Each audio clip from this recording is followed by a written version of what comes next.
اعمال صالحہ کی قبولیت کی دو شرائط ہیں۔ ایک شرط اخلاص کے ساتھ وہ عمل کیا جائے، دوسری شرط نبی علیہ السلام کی سنت کے مطابق کیا جائے۔ ہم روزے رکھتے ہیں رمضان کے مہینے میں اور دیگر عبادات بھی انجام دیتے ہیں، قیام اللیل کرتے ہیں، صدقات خیرات کرتے ہیں۔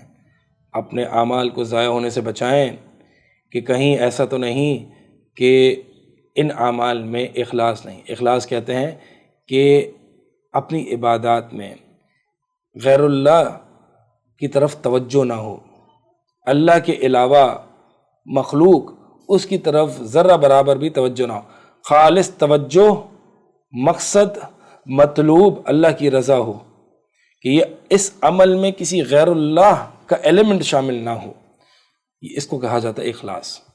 تو اس کا مطلب یہ ہے کہ ہم روزے رکھیں، نمازیں پڑھ رہے ہیں، صدقات خیرات کر رہے ہیں، کیا ان کے پیچھے مقصد للہیت ہے؟ کیا میں اللہ کے لیے کر رہا ہوں یا لوگوں کو دکھلانے کے لیے کر رہا ہوں؟ تو اخلاص کی منافی دو امور ہیں۔ ایک شرک، اللہ تعالیٰ قرآن میں فرماتا ہے وَإِذَا سَأَلَكَ عِبَادِي أَنِّي فَإِنِّي قَرِيبٌ أُجِيبُ دَعْوَةَ الدَّاعِ إِذَا دَعَانِ، کہ جب میرا بندہ وَإِذَا سَأَلَكَ عِبَادِي، جب میرے بندے میرے بارے میں پوچھیں، فَإِنِّي قَرِيب، تو بس میں بہت قریب ہوں، یعنی مجھے پکارنے کے لیے اسے کسی بیچ کے وسیلے کی ضرورت نہیں ہے، اسے کسی فلاں پیر، فلاں نبی، فلاں فرشتہ، فلاں بزرگ، نہ، کسی بھی وسیلے کی ضرورت نہیں ہے۔ انی قریب، میں اس کے قریب ہوں، میں اس کے قریب ہوں، مجھے پکارے، اجیب دعوت الداعی اذا دعان، جب بھی وہ مجھے پکارتا ہے میں اس کی پکار کو سنتا ہوں، شرط یہ ہے کہ مجھ پر ایمان لائے اور وہ عمل کرے۔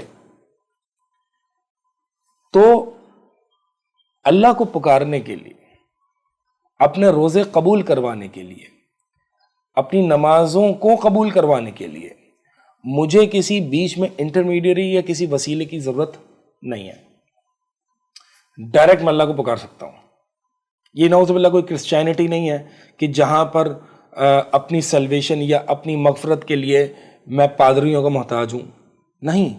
ہاں، میں نے عبادت کیسے کرنی ہے، صحیح اور غلط کیا ہے، سنت اور بدعت کیا ہے، اس کے لیے اہل علم، علماء، کلاسیکل اسکالرشپ، صحابہ کا طریقہ، نبی علیہ السلام کی سنت ہے، یہ سب بہت ضروری ہے، اس کے بغیر تو آپ کر ہی نہیں سکتے۔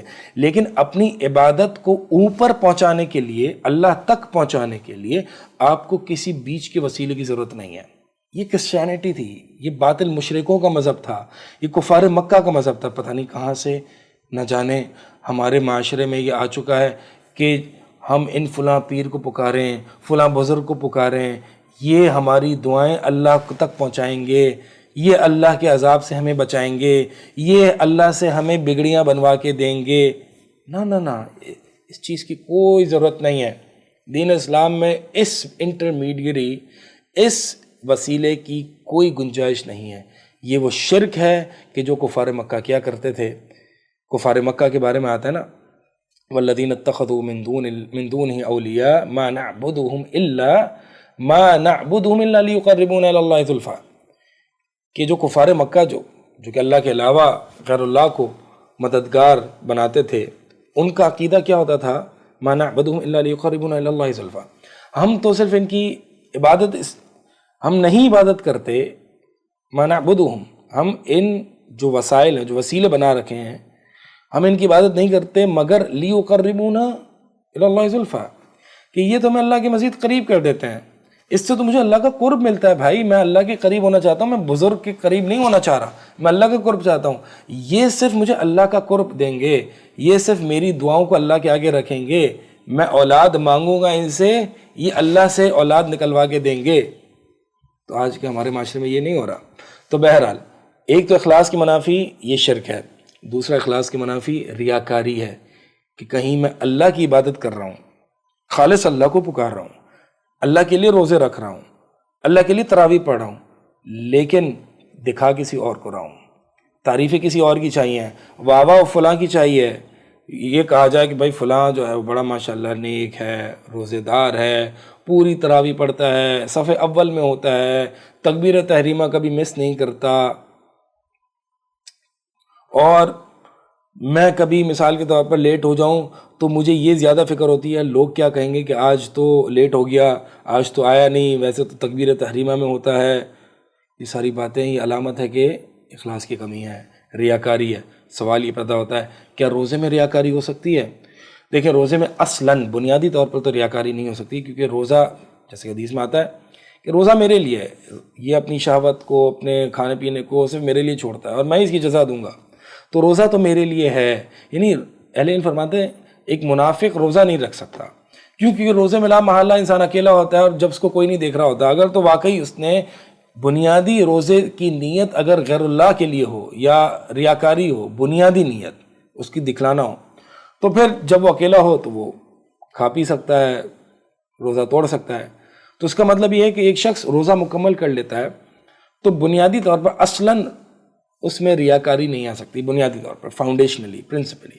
لیکن ہاں انسان کچھ ایسی چیزیں یا ایسی باتیں یا کچھ ایسا اپنے حال سے دکھلا دیتا ہے کہ جس سے ریاکاری کی بو آنے لگتی ہے، اور یہ اس سے روزے کا اجر و ثواب کم یا پھر بالکل ہی ضائع ہو جاتا ہے. مثال کے طور پر اپنی ایک انسان روزے دار ہے اور اس روزے سے تھکاوٹ سے، ٹوٹی ہوئی آواز سے سمپتھی گین کرتا ہے لوگوں سے، لوگوں کو یہ دکھانے کی کوشش کرتا ہے میں تو روزے دار ہوں. بول نہیں رہا میں روزے سے ہوں، بلکہ لوگوں کو یہ دکھا رہا ہے ٹوٹی ہوئی آواز، تھکاوٹ کا اظہار کر کے، اور اپنے آپ کو جو ہے وہ بالکل ویک ظاہر کر کے، تاکہ لوگ مجھ سے اتنا کام نہ لیں، تاکہ سمپتھی میں لوگوں کی گین کروں، تاکہ لوگوں کو مجھ پر ترس آئے اور لوگ مجھے چھوڑ دیں، اور تاکہ یہ کیا اپنے حال سے آپ اظہار کر رہے ہیں کہ آپ روزے دار ہیں اور آپ کو روزہ لگ رہا ہے، اور لہٰذا بس لوگوں کو یہ پتہ چلے کہ آپ کو روزہ لگ رہا ہے یا آپ کو روزہ ہے. اسی طرح جو ہے وہ روزے میں مثال کے طور پر اس طرح کی باتیں کرنا کہ بھائی میں تو مطلب اس طرح یار روزہ بہت لگ رہا ہے، بہت پیاس لگ رہی ہے، بار بار لوگوں کو کمپلیننگ ایٹیٹیوڈ ہوتا ہے نا، یار آج تو بڑی گرمی ہے، روزہ بہت لگ رہا ہے، اور آج جو ہے وہ بڑا بھاگا ہوں، اور آج جو ہے وہ سحری بھی کم کی ہے، روزہ بڑا لگ رہا ہے. یعنی کمپلیننگ ایٹیٹیوڈ. ایک تو ہے نا کہ آپ مثال کے طور پر باتوں باتوں میں ایک آپ نے خبر دے دی، انفارمیشن دے دی، وہ مثلاً کمپلیننگ ایٹیٹیوڈ جب آ جاتا ہے نا، یار آج تو بڑا لمبا روزہ ہے، آج تو بڑا یہ ہے. کس کے لیے رکھا تھا آپ نے روزہ؟ اللہ کے لیے رکھا تھا نا. تو لوگوں کے سامنے کیوں کمپلین کر رہے ہیں؟ ثواب کس سے چاہیے؟ لوگوں سے یا اللہ سے؟ جب اللہ سے ثواب چاہیے، اللہ سے اجر چاہیے، اللہ کے لیے روزہ رکھا ہے، تو پھر لوگوں سے سمپتھی کیوں گین کر رہے ہیں؟ لوگوں سے اپنے اس ریوارڈ کو، روزے کا دیکھیں ریوارڈ ہے، اور وہ ریوارڈ آپ نے اللہ سے لینا ہے. اب اپنے روزے کی کمزوریاں اور ٹوٹی ہوئی آواز اور کمزور آواز دکھا کے آپ لوگوں سے سمپتھی گین کر کے لوگوں سے ریوارڈ لیں گے کہ لوگ اس کو چھوڑ دیں، لوگ اس پر ترس کھائیں، تو یہ روزے کا ریوارڈ آپ نے کہیں نہ کہیں لوگوں سے لینا شروع کر دیا نا. دیکھیں ایسا نہ کریں. ایک مومن جو ہوتا ہے نا، وہ جو اللہ کے لیے کام کرتا ہے، اس ریوارڈ کو، اس اجر و ثواب کو وہ اللہ کے علاوہ کسی سے نہیں لیتا، صرف اللہ سے ہی امیدیں باندھتا ہے. لہٰذا کچھ ایسی چیزیں ہیں اور بھی انشاءاللہ ہیں جس میں مزید تفصیل ہے، انشاءاللہ اس کو اگلے آئندہ دروس میں ہم ذکر کریں گے. سبحانک اللہم و بحمدک، اشہد ان لا الہ الا انت، استغفرک و اتوب الیک.